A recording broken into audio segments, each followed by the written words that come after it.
Okay? I can see it, but it doesn't exist. And, I was near the door in the back of the room. I was always closest to the door because I was having so much problems at school. And, I'm like, okay, whatever, if you got a dot that doesn't exist, I can go with that for now. And then he said, this is a series of dots that he placed together and made a line and said this is dimension 1 and it doesn't exist either. It still doesn't have volume.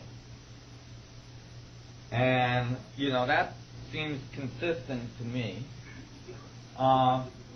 Then he placed a bunch of lines that are made out of dots together, made a plane, called it 2D, and said this is a dimension that that your comic strips lives in.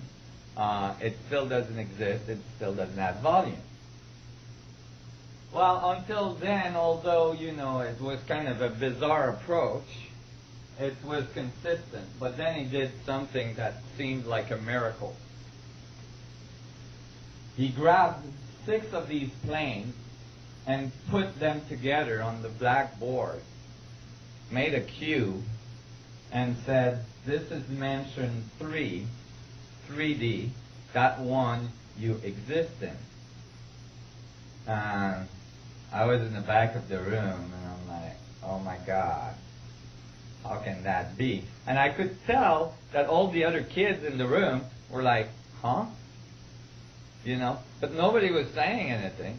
I wasn't about to put my hand up because I knew the next thing that was going to happen is the door was going to get open and I was going to get kicked out again. So I didn't want to do that. So I didn't say anything, but it didn't make sense because it's like that was a mystery cube.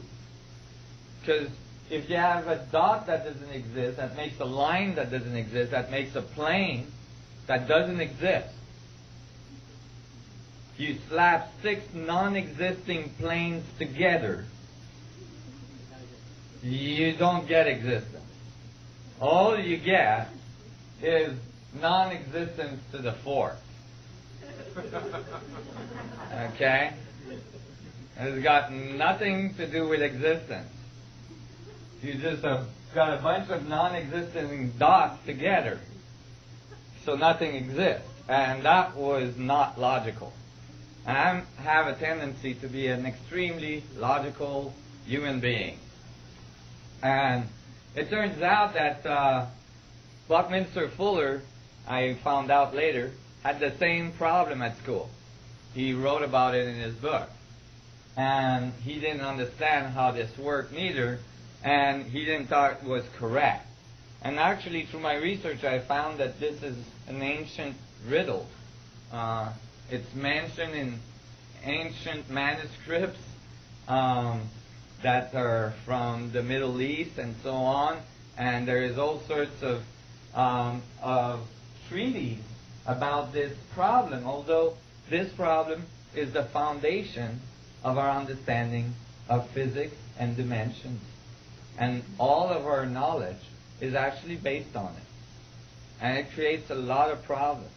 This simple riddle that is unsolved has generated a whole set of distortion in our societies and in the way we do physics and the way we understand the universe and how we relate to it. And we're going to see that today. We're going to see this error just come back and bite us in the butt every time we come around the corner. You all following this? Yeah. Well, okay. Well, I was going home from my school that night, and I had an hour and a half bus ride back home. And that's because I kept on getting kicked out of the schools closest to my home.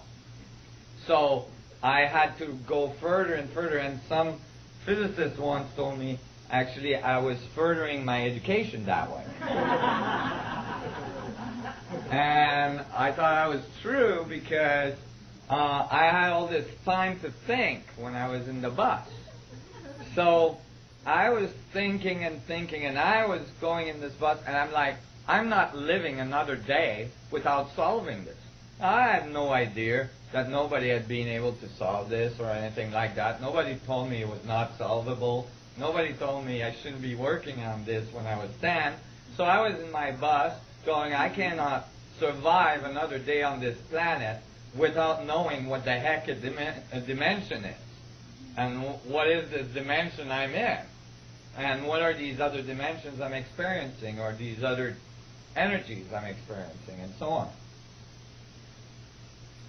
So I'm thinking and I'm thinking and I'm thinking, and I've got a goal in my head that I'm going to solve this before I get off the bus.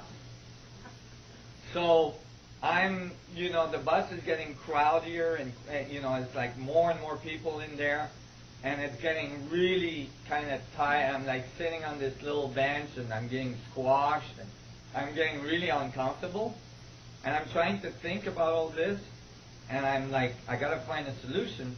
And at one point I thought, well, maybe I should try to get my mind out of this bus, because it's just getting too crowded in here. So I started to expand my mind, and I rose above the bus, and I saw, in my mind's eye, I saw the bus becoming a dot. And then I rose further, and I saw the Earth becoming a dot. And I rose further, I saw the solar system becoming a dot. And I rose further, and I saw the galaxy becoming a dot. And then I flew back into the galaxy, into the solar system, and back into the, I saw the Earth, and then I saw the bus, and I found the bus, and flew back into my body. And I thought, wow. And I looked at my hand, and I flew into my hand in my mind's eye, and I saw it was made out of dots. I didn't know those were called cells, And then I flew into one of the cells in my mind's eye, and I saw that cell had to be made of thousands of little dots we call atoms.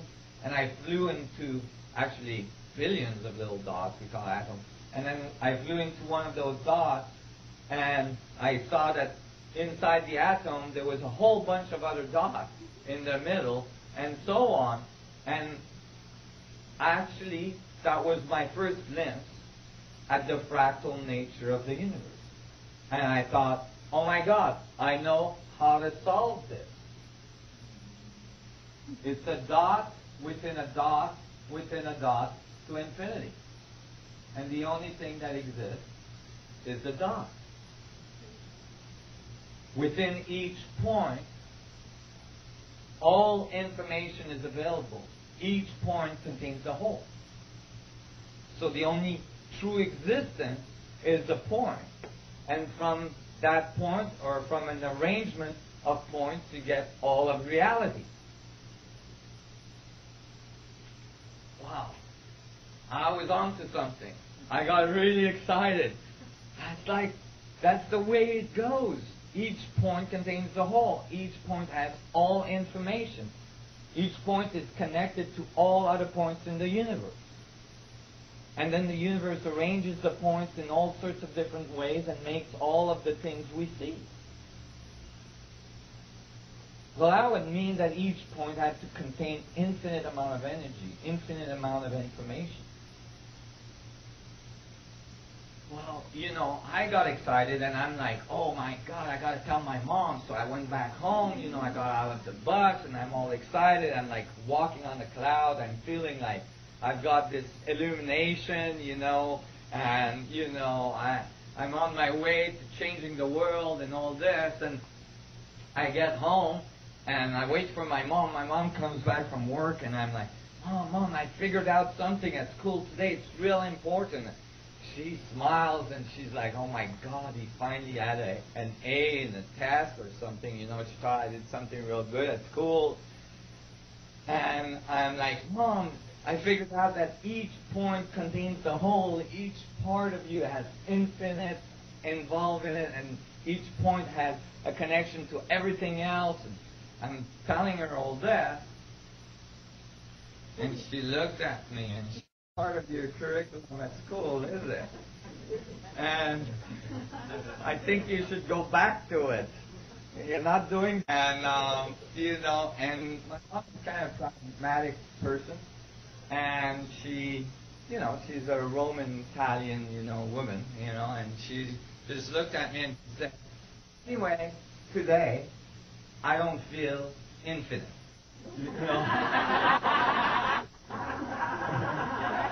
I'm not feeling infinite, so why don't you just go back to your curriculum, Go do your homework or something. And